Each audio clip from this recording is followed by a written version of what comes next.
It's our last day in Marrakech, Morocco at the UN Climate Change Conference. And it's our last day in the heart of the fake village powered by fossil fuels and hypocrisy in the middle of the scorching Moroccan desert.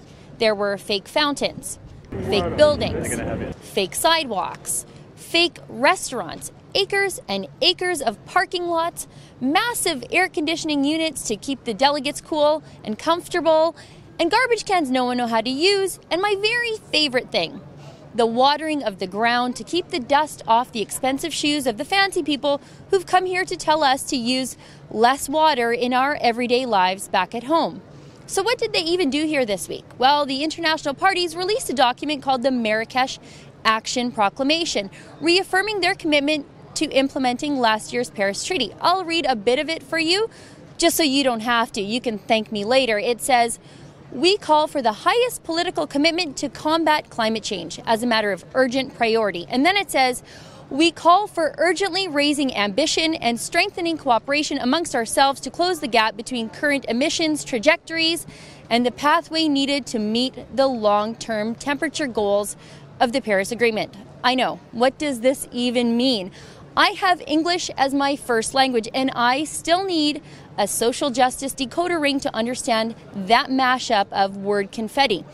Actually, the Marrakech Action Proclamation is riddled with words like urgent and rapidly. Over and over and over again, the parties here are desperate to show the world they're united in moving forward with the Paris Treaty, with or without President-elect Donald Trump. But did they really send that message?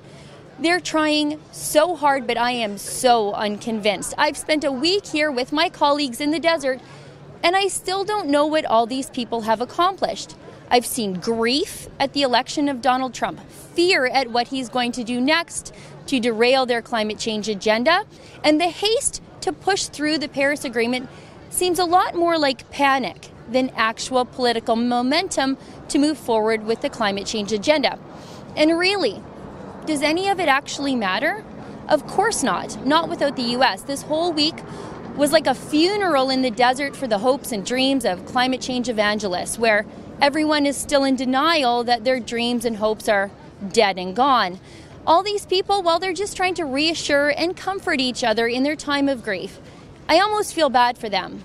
Almost. But the mourning and panic I'm seeing in these elites here in Marrakech is a glimmer of hope for us common sense conservatives worldwide.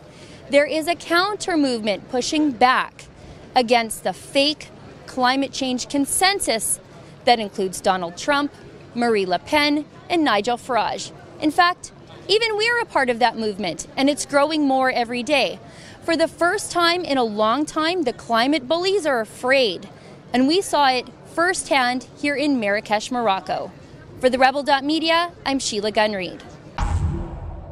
To see all our highlights from our exciting week here in Marrakech, Morocco at the UN Climate Change Conference, click the link in the description box below.